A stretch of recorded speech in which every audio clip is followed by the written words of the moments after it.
Welcome to the castle, everybody. This is Nightsaber Z42, and today we are going to take a look at the Roll20 reserve for the month of July, The Raven's Call by Kobold Press. It's Kobold Press month at Roll20, and we're celebrating their release of Tome of Heroes. The Raven's Call is a third-level D&D 5e adventure from Wolfgang Baur, featuring 6 Tome of Heroes pre-gens, along with dynamically lit maps, monsters, and more. This is actually my first Kobold Press review. Like, they do a ton of 5e stuff. They have their Midgar setting, which is actually what we're going to be taking a look at here. The Raven's Call is an adventure from the Midgar setting. So let's take a look and see what else Kobold Press has on Roll20. Here we are on the Kobold Press page. So we have things like the Tome of Beasts, the Creature Codex, which is actually the first supplement that I've ever been gifted here on Roll20 from a friend, and they have the Tome of Beasts, the first one, Deep Magic, Scarlet Citadel. I actually have, let's see, Vault of Magic is a pretty good one. I believe I helped kickstart or backed that one on Kickstarter. It's got a ton of magic items and stuff in it. It's a really good resource if you play a lot of 5e and want something different. Tome of Heroes was just released, if I'm not mistaken, and that's got like 70 new subclasses in it, and as well as a whole bunch of other options for players, so pretty neat. They also have the Southland supplement and a ton of stuff for their Midgard series. Something that I also looked into a long time ago, but never really could actually full out went and bought was the Prepared series. These are like short adventures that you can just run straight from the book. Like, you don't have to really do hardly any prep time at all. You just take what's there and run with it. So pretty interesting stuff, and yeah, a lot of awesome things going on Kobold Press. I don't believe it's their entire catalog, but it is what is here on Roll20. And look, you can get a $50 discount if you buy everything for $210. Anyways, let's jump into the Raven's Call. All right, so this is our first page. There is a start page, but it is a blank page, and we have 3 new maps: the Village of Nargan, the Frostmaiden Inn, and the Great Barn. And so our map it looks hand-drawn, like, you know, like what you would expect from a map that you're following. I like how they included a distance ruler right there. But anyways, well, actually, that is interesting because this isn't gridded at all. So yeah, you would have to use something like this. I wonder if it actually scales. Let's see, or if it's actually true. All right, so it's kind of true. All right, so that's interesting. So you're gonna have to be making a lot of use for the ruler if you want to use this map as a battle. And I don't think any of the other maps have grids. Okay, this one is gridded. That's good. The Great Barn is also gridded inside. So outdoors is ungridded, indoors is gridded. So anyways, let's take a look and see what we have content-wise. A lot of stuff, and all of this is the actual adventure itself. There's 4 monsters, some named NPCs, and some pre-generated characters from the Tome of Heroes. It looks like there's 1 magic item, the Javelins of Thor. Thought he had a hammer, but oh well. And the Raven's Call. Let's see. The Raven's Call is an introductory adventure for the Midgard campaign setting, designed for use with 6 level 3 player characters. Characters appropriate to the setting are included at the back.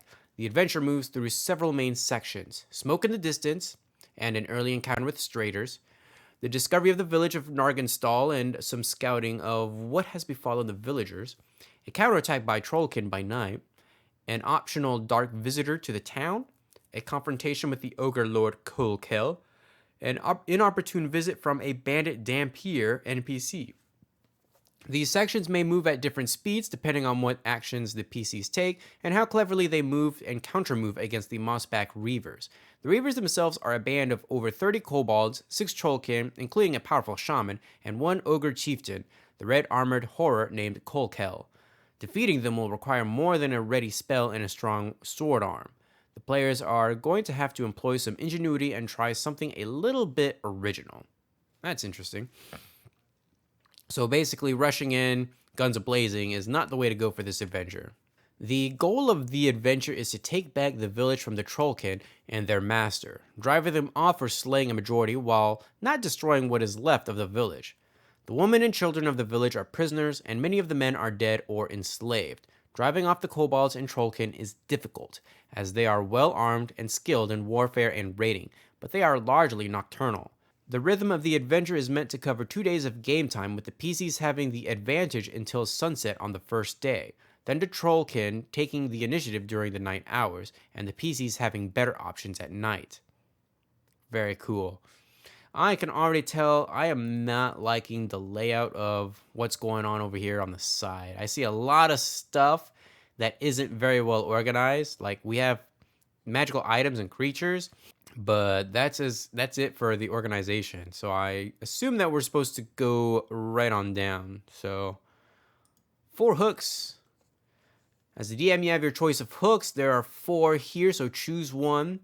The closer you start the party to the village, the less exploring and investigation this adventure will entail. Some notes on the bandits and raiders.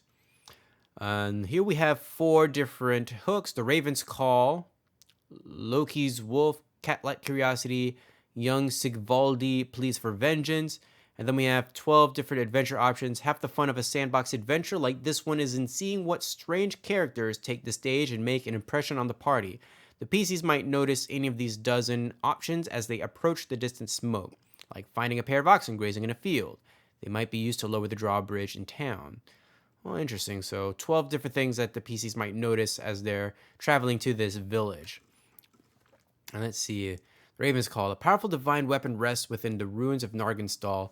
Fate intervenes when the major ley line called the Raven's Road opens to the heroes, and walking it transport them from wherever they are to defend the Javelin of Thor from abuse by the Mossback Raiders. We have Loki's Wolf.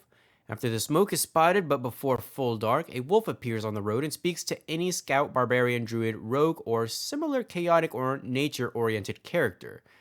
The wolf basically wants him to get Thor's javelins for himself. Okay, interesting. The wolf is also Loki in disguise. Cat-like Curiosity. A PC has an animal familiar, companion, or other animal friend that seems upset about something. If the PCs don't really take this hook, the companion sulks and complains about never get to do what I want, mope, whine, and the next morning the companion animal is gone and the PCs must find and rescue it. Young Sigvaldi pleads for vengeance. A survivor from the village raid appears, muddy and completely exhausted from a day and a cold night on the road. Sigvaldi begs the PCs to go retake the village and drive off the invaders. All right, so that's pretty straightforward right there. That's probably the most generic of hooks that you could possibly come up with. And I guess we go on to Smoke on the Horizon. Look at that kobold. Actually, it looks well dressed for a kobold. Just saying. Oh, okay. So something that was commented on in one of my previous Roll20 videos, adventures, was the lack of descriptions to read to the players, specifically for rooms, like room descriptions. And I'm already seeing that this one has some descriptions. As the sun begins to set, you see the smoke from a great distance, a black smudge against the sky. Something big is burning, a whole field or a huge bonfire. That's not so unusual, but the smoke is tinged with an odd yellowish cast. So I see lots of descriptions, some treasure that the kobolds can have, some rollable, or not rollable tables, but if they decide to do an intelligence check, the results. Very nice. I like the use of tables. And thank goodness that they actually, bold text. My eyes are drawn to things like that. Ooh. These captured raiders know relatively little, but each successful check brings one of the following items of information, and thank goodness they numbered that. So that's the first part of the adventure. Mercenaries and Demon Fire. Oh my gosh, that's a lot of text. I think that's just information that you might give to your players. Approaching the village.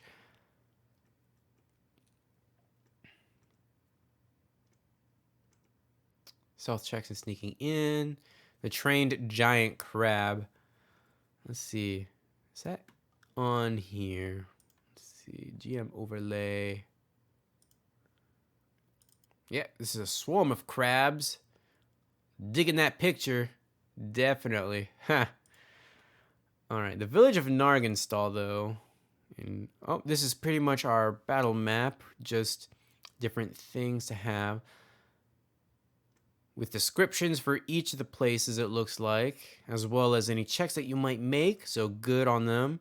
Burnt Longhouse, Ford and Gate, Moat and Drawbridge. Kind of wish that, well, actually, I don't think it needs to be numbered if they have the actual descriptions here. I don't see the watchtower, though. Yeah, I'm not seeing a watchtower. But then again, it probably isn't on the map.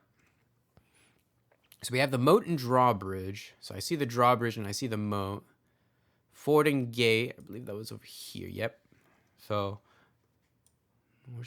so I guess they don't really need the numbers as long as they have the actual title there. Talking to the villagers. So if you talk to the villagers, they can tell you things that happen. Good. Trollkin shaman. Information on the shaman. Who is where, when. Very interesting. It can be tough to figure out where all the villagers, raiders, and monsters are in the village at any given time. Here's a chart that can help, though in cases of doubt, the DM is always right. Counterattack, Trollkin Knight, raid. Ooh, okay. So if the PCs raid the town, risk some villagers kill a patrol. Okay, so the enemy is already here. The PCs are tasked with actually retaking the town. And the Frost Maiden Inn, which is this other page. Let's go ahead and go there. So it looks like that's where a majority of the battle might be. That's where the boss is, Koalkel, the Ogre Lord. So, wow. That's a lot of enemies to fight, especially at 3rd level. So, yeah, they're going to have to come up with some sort of a plan to actually get through this. And there's an event. The stranger comes to call. The adventure can easily seem too direct and too straightforward to jaded players of long experience, so there's an NPC twist. The Mossback Reavers are not the only ones interested in the little village of Nargenstal. The place has also attracted the attention of a Dampier bandit named Vindir Gandolosson. Wow, that's a name. A nasty fellow who claims to have questions for the shaman Wormwood, but whose real goal is to find and take the javelin of Thor for his own use, and for the great glory of his dark god, the Hunter. Okay, so there's like a little twist that you can put in there. Conclusion, the village reclaimed. If the heroes drive off the Mossback Raiders, hooray. Things happen. But the Wormwood survives. She might return in a more peaceful guise, tell the PCs that the raiding was all Koalkel's idea, and note that she's interested in providing them with some spiritual guidance and the answers to life's most daunting questions. Okay, so further adventures. Whoa, that is definitely a ogre or troll. That you some hooks for new adventures or further adventures. And then we have the javelins of Thor, which is the only magic item we have. So this looks like an interesting adventure that to run for level 3 players too. So this is definitely more geared towards more experienced players. Not just characters, but actual players, since you're starting at level 3. And I can definitely tell that this is one of those adventures where going in guns blazing is more likely to get you killed than anything else. So kudos on them for going that route. Lots of different ways that you can go about, I think, for clearing off a band of kobolds with their ogre captain or whatever. And I do like that there are some pre-generated heroes too. So you got a barbarian, a druid, a cleric, a monk, I don't know what this is, a sorcerer, and a wizard? Yes. So nice variety, some spellcasters and some melee characters. And I believe these are from the Tome of Heroes, so very cool on them. And you have your NPCs or other pre-generated characters. That's interesting. So you have 2 sets of pre-generated characters. Is that what I'm getting? Interesting for that. And then you have your NPCs. I don't think any of these are villagers. Oh, no. Well, I think these are all actual enemies. Okay, so cool on that. So, in my opinion, a little bit better than last month's ethereal adventure, mainly because this one seems more focused. It's a single adventure, and there seems to be a lot of different ways to go about some things. I don't like the whole organization of this sidebar, but I think it's just because there's a ton of stuff here to go through.